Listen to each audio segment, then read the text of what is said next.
Hello guys, নতুন একটা ধামাকাদার video নিয়ে চলে এসেছি। আর এই ভিডিও সংক্রান্ত আগে একটা ভিডিও করা আছে একদম যেহেতু, আর এই ভিডিওটা কিন্তু ইন্টারেস্ট বেশি আর সম্পূর্ণ এমন ভাবে ভিডিও, কারণ আগের ভিডিওতে আমরা তথ্যগুলো শুনেছি।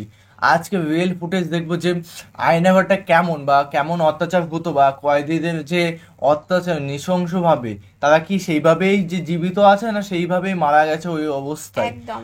আর সরকারি আয়নাঘরের ভেতরের দৃশ্য সেটা মানে তুলে ধরবো ভিডিও, প্রচুর ভাইরাল একটা ভিডিও অবশ্যই দেখবো। আর আয়নাঘরের মধ্যে তো অনেক তথ্যই আমরা শুনেছি, আগে পরে ব্যাপারে শুনেছি, কিন্তু আজকে রিয়েল ফ্যাক্ট দেখবো যে আয়নাঘরটা কেমন। বা দেখো, আয়নাঘর সম্পর্কে যা তথ্য শুনেছি গা কাটা দিয়ে ওঠা, এবং আজকে দেখবো রিয়েল ফুটেজ, মানে বুঝতেই পারছো সরকার যদি চেঞ্জ না হতো আমরা অনেক কিছুই দেখতেই পারতাম না যে এইগুলো কি হতো, মানে জাস্ট অবাক কাণ্ড। আর মেইন ভিডিও তোমার ডিসক্রিপশন বক্সে পেয়ে যাবে, ওখান থেকে তোমরা চেক আউট করতে পারো। আর গাইস একটা রিকোয়েস্ট, যারা নতুন আছে প্লিজ সাবস্ক্রাইব করে পাশে থাকা বেল আইকনটি অল করে দিয়ে নিত্য নতুন ভিডিও আপডেট পাওয়ার জন্য সবার প্রথমে। তো চলো গাইস আজকে ভিডিওটি শুরু করা যাক। বন্ধুরা, এবার আপনারা সরাসরি শেখ হাসিনার তৈরি আয়নাঘরের ভিতরের দৃশ্য দেখবেন। আর আয়নাঘর সম্পর্কে জানেন না এমন মানুষ এখন বাংলাদেশে খুঁজে পাওয়া যাবে না। আয়নাঘর হলো শেখ হাসিনার একটি টর্চার সেল, যেখানে মানুষজনদের গুম করা হতো, মেরে ফেলা হতো, এমনকি বন্দি করে রাখা হতো। এখন আপনারা সরাসরি আয়নাঘরের ভিতরের দৃশ্য দেখতে পাচ্ছেন। আপনারা দেখতে পাচ্ছেন যে কতটা ভয়ঙ্কর আয়নাঘর। দিনের বেলাতেও ঘুটঘুটে অন্ধকার থাকে আয়নাঘরের ভিতরে। আয়নাঘরে মানুষজনদের এবং বন্দীদের এমনভাবে শাস্তি দেওয়া হতো যা দেখলে আপনার লোম দাঁড়িয়ে যাবে। যারা সরকার বিরোধী কথাবার্তা বলতো কিংবা যারা সরকার বিরোধী ছিল অথবা অন্যায়ের প্রতিবাদ করত, তাদেরকে রাতের আধারে অথবা দিনের বেলাতে গুম করে দেওয়া হতো। তাদের কোনো অস্তিত্বও খুঁজে পাওয়া যেত না। তাদেরকে নিয়ে এসে এই আয়নাঘরে বন্দি করে রাখা হতো। দিনের পর দিন তাদের উপর চালানো হতো অমানবিক নির্যাতন। আর এই আয়নাঘরের ভিতরে রয়েছে অনেকগুলো গণকবর। এইসব গণকবরে রয়েছে নিরাপরাধ অনেক ব্যক্তির লাশ। চারদিকে শুধু কঙ্কাল পড়ে আছে এই রুমটাতে। এবার যদি আমরা একটু সামনের দিকে এগোই তাহলে দেখতে পাচ্ছি যে মানুষ মরে পচে আছে। এছাড়াও শত শত লাশ পড়ে আছে প্রত্যেকটা রুমে। বিশেষ করে ডিবি হারুন আয়নাঘরে সবাইকে ধরে নিয়ে আসতো এবং এখানে নিয়ে এসে তাদের উপরে অমানবিক নির্যাতন চালাতো। অনেকের হাত পা কেটে এখানে কবর দিয়ে দেওয়া হতো। আবার অনেকের কিডনি, চোখ এবং অন্যান্য অঙ্গ প্রত্যঙ্গ বিক্রি করে দেওয়া হতো। আয়নাঘরের ভিতরে দৃশ্য দেখলে মনে হয় যে এটা যেন একটি পৃথিবীরই জাহান্নাম। আমারই গায়ের লোম দাঁড়িয়ে যাচ্ছে। আমরা যখন আরেকটু সামনের দিকে এগোচ্ছিলাম আমার বুক ধরফর করছিল যে কতটা ভয়ঙ্কর আয়নাঘর। বর্তমান যুগে এসেও যে মানুষের প্রতি মানুষ এমনভাবে নির্যাতন চালাতে পারে তা এই আয়নাঘর না দেখলে বুঝতে পারতাম না। বন্ধুরা, এই আয়নাঘরের ভিতরে গুম করা হয়েছে প্রায় কয়েক হাজার মানুষ, যাদের অস্তিত্বও নেই বর্তমানে। আর আয়নাঘরে যাদের বন্দি করে রাখা হতো তাদেরকে দিনের পর দিন খাবার দেওয়া হতো না।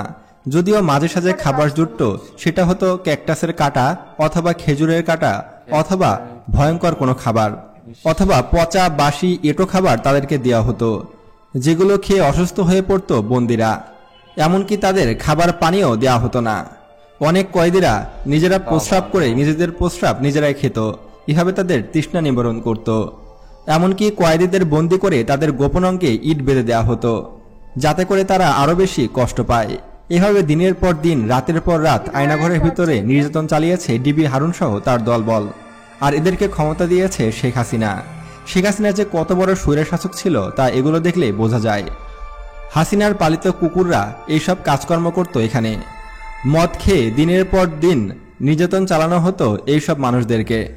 বন্ধুরা, আয়নাঘরের ভিতরে যে বড় একটি গণকবর পাওয়া গেছে সেগুলো আমি আপনাদেরকে এই ভিডিওর শেষের দিকে দেখাবো, যেগুলো দেখলে আপনার চোখের পানি ধরে রাখতে পারবেন না। আসুন বন্ধুরা, এবার আমরা আয়নাঘরের ভিতরের বেশ কিছু দৃশ্য আপনাদেরকে দেখাই।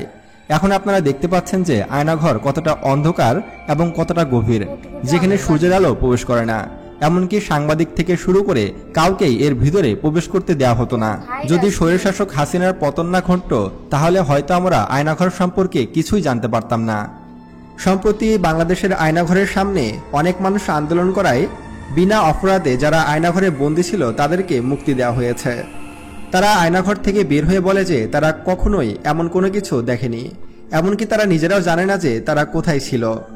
এই আয়নাঘরে অবস্থানকারে তারা বলেছে যে আয়নাঘরে ঠিকঠাক মতো খাবার দেওয়া হতো না এবং তাদের উপরে চরম নির্যাতন চালানো হতো। সপ্তাহে একবেলা খাবার জুটত। এমনকি এই আয়নাঘরে অনেকের আর্তনাদ দেওয়ালে ভেসে আছে। এমনকি আয়নাঘরের ভিতরে মধ্যযুগীয় কায়দায় বর্বরতা চালাতো পুলিশ বাহিনী। শুধু পুলিশ বাহিনী নয়, বাংলাদেশের গোয়েন্দা সংস্থা DGFI কিন্তু ব্যাপক টর্চার চালাতো এই আয়নাঘরের ভিতরে। আপনাদের সামান্য একটু উদাহরণ দিই। এই আয়নাঘরে যারা সরকার বিরোধী ছিল, যারা জনগণের পক্ষে ছিল, যারা অন্যায়ের বিরুদ্ধে প্রতিবাদ করত, তাদেরকে নিয়ে ব্যাপক টর্চার করা হয়েছে। তাদের হাতের আঙুল কেটে ফেলা হয়েছে, তাদেরকে দড়ি দিয়ে বেঁধে ইচ্ছামতো পিটানো হয়েছে, সারা দিন রাত 24 ঘন্টা না খাইয়ে উল্টো করে বাথরুমের মধ্যে শুয়ে রাখা হয়েছে। আর এই আয়নাঘরের রুমগুলো এতটাই ছোট ছিল যে সেখানে কোনো মানুষ সঠিকভাবে বসতেও পারত না। ছোট্ট একটি রুম যেখানে শোয়াও যেত না, সেখানে তাদের প্রসাব করতে হতো, পায়খানা করতে হতো এবং তার মধ্যেই থাকতে হতো। তাহলে একবার কল্পনা করুন কতটা নির্যাতন চালানো হয়েছে এই আয়নাঘরে। ধারণা করা হচ্ছে যে প্রায় 4 থেকে 5,000 বন্দীকে এইসব আয়নাঘরে বন্দী করে রাখা হয়েছিল এবং তাদের উপরে চরম নির্যাতন চালানো হয়েছিল মধ্যযুগীয় কায়দায়। আবার অনেক বন্দী তো মানসিকভাবে পাগল হয়ে গেছে। একজন সুস্থ মানুষকে যদি প্রতিদিন অত্যাচার করা হয় তাহলে তো সে পাগলই হয়ে যাবে। অনেকে আয়নাঘর থেকে বের হয়ে সে নিজেই চিনতে পারছে না যে কোথায় তার বাড়ি, তার সাথে কি ঘটেছিল বা তার কি হয়েছিল, সবকিছুই তারা ভুলে গেছে। এই আয়নাঘরের মধ্যে এতটাই নির্যাতন চালানো হয়েছে যে অনেকের তো কথা বন্ধ হয়ে গেছে, যারা ঠিকঠাক মতো কথা বলতে পারছে না। আমরা একটি ভিডিওতে দেখেছি যে আয়নাঘরের মধ্যে শত শত কঙ্কাল পড়ে আছে। তবে এটি আসলে বাস্তবে আয়নাঘরের ভিডিও কিনা বা অন্য কোনো ভুয়া ভিডিও সেটা বলা যাচ্ছে না এখনই। হতে পারে এটা আয়নাঘরের অপর কোনো চিত্র বা অন্য কোনো আয়নাঘরের ভিডিও।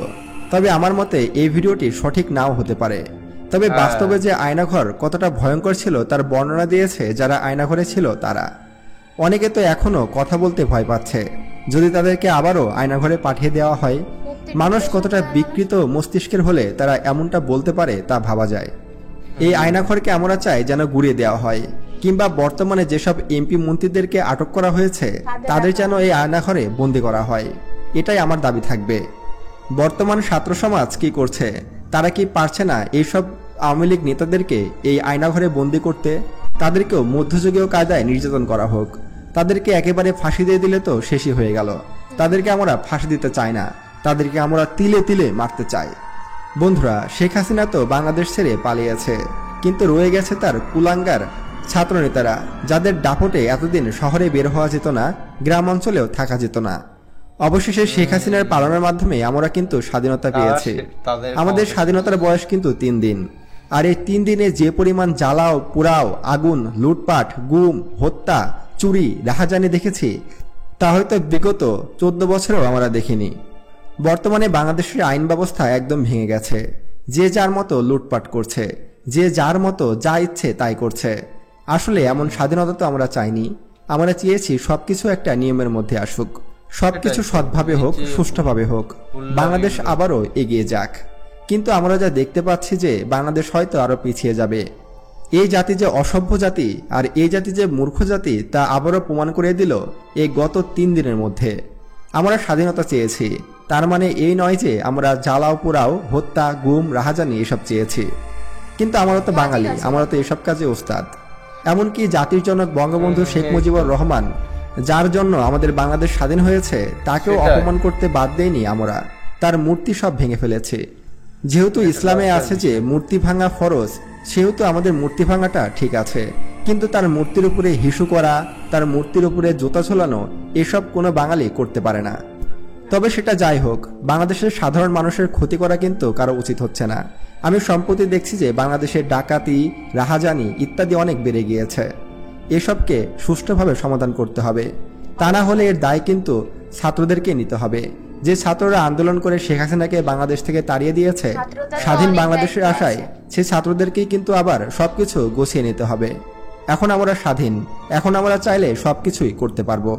আসুন আমরা সকলে মিলে সুন্দরভাবে দেশটাকে গড়ি, দেশটাকে নতুনভাবে সামনের দিকে এগিয়ে নিয়ে যাই। কে আওয়ামী লীগ, কে বিএনপি, কে ছাত্রলীগ, কে অন্য কোনো দল, সেসব দেখার বিষয় এখন না। এখন আমাদের সবারই লক্ষ্য দেশটাকে এগিয়ে নিয়ে যাওয়া। কারণ বাংলাদেশ অনেক পিছিয়ে গেছে। আমাদের রিজার্ভের অবস্থাও কিন্তু খুব একটা বেশি ভালো নয়। তাই আমাদের সকলকে কাঁধে কাঁধ মিলিয়ে কাজ করতে হবে। আর শেখ হাসিনার আয়নাঘর সম্পর্কে জেনে আপনার কেমন লাগলো তা অবশ্যই কমেন্ট করে জানাতে পারেন। একদম একদম সত্যি কথা বলেছে। বাংলাদেশ কিন্তু এইভাবে এগোলে এই ডাকাতি হচ্ছে এগুলো কিন্তু মানে সুযোগের সদ্ব্যবহার যাকে বলে, যে ছাত্র সমাজ এতটা উন্নতি করলো, দেশের একটা ভালো একটা পরিস্থিতি করতে চাইলো, কিন্তু যে সাধারণ মানুষগুলো ছিল যারা সুযোগ খুঁজছিল তারা কিন্তু এই সুযোগের সদ্ব্যবহার করেছে, কিন্তু ছাত্র সমাজ কিন্তু ঠিকই গুছিয়ে নেবে, কিন্তু একটু পিছিয়ে গেল, এটাই আর কিছু না। সমস্যা হচ্ছে মানুষের মস্তিষ্কে এখন মানুষ যেমন মানে এটা তো ফ্রিডম পেয়ে গেছে যে এবার সরকার মানে পতন হয়ে গেছে, প্লাস এখন চুরি ডাকাতি এটা হচ্ছে কমন ব্যাপার, আর বাঙালি তো এইদিকে এগিয়ে আছে। চুরি ডাকাতি ঠিক আছে, কিন্তু যে চুরি ডাকাতি ঠিক আছে, আমি বলছি আমার কথাটা শেষ করতে দে। বল। বলছি চুরি ডাকাতি পর্যন্ত ঠিক আছে, কিন্তু মেয়েদের উপর যে অত্যাচার হচ্ছে, তারপরে ধর্ম নিয়ে যে বিবাদ হচ্ছে, এইগুলো কিন্তু মানুষ সুযোগ খুঁজছিল। এই চুরি ডাকাতি শুধু নামই, কিন্তু যে ধর্ম নিয়ে আঘাত করা এইসব কিন্তু উচিত নয়। সেগুলো কিন্তু ছাত্র সমাজ আবার প্রমাণিত করেছে, নিজেরা হাতে দায়িত্ব নিয়ে সমস্ত কিছু ঠিক করছে, এখন অনেকটা বেটার হয়েছে। অনেক ভিডিওতে ছাত্র সমাজ বলেছে যে হিন্দুদের উপর অনেক জায়গায় অত্যাচার হচ্ছে, এগুলো কেন হবে? আমরা শুধু চেয়েছি যে দেশটাকে স্বাধীন করা বা আমরা চেয়েছিলাম যে দেশটাকে এগিয়ে নিয়ে যেতে, যে দেশের থেকে লুটপাট হচ্ছে সেটা বন্ধ করতে, আমরা সঠিকভাবে বাঁচতে চেয়েছিলাম। তো কিছু ধর্মবাদী নেতা বা অনেকে বলতে পারে যে এটা ফায়দা লুটছে বা সাধারণ পাবলিককে বা অন্য অনেকেই বলছিল যে কমেন্টে যে হিন্দুদের উপর অত্যাচার হচ্ছে না, কিন্তু সব জায়গায় তো সমান না, অনেক জায়গায় হচ্ছে, এরকম একটা বিষয় অনেক কমেন্ট আসছে, কিন্তু তার মধ্যে থেকে কিছু সময় আগে এমন ভাবে আক্রমণ করেছিল, কিন্তু এখন ছাত্র সমাজ অনেকটা বেটার করে ফেলেছে, তার জন্য স্যালুট।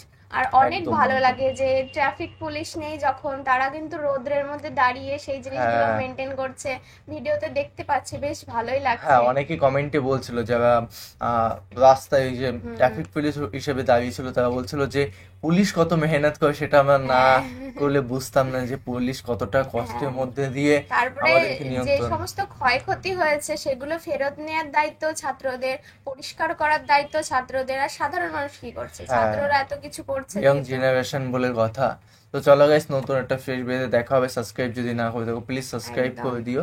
তো চলো গাইস, বাই বাই, টাটা।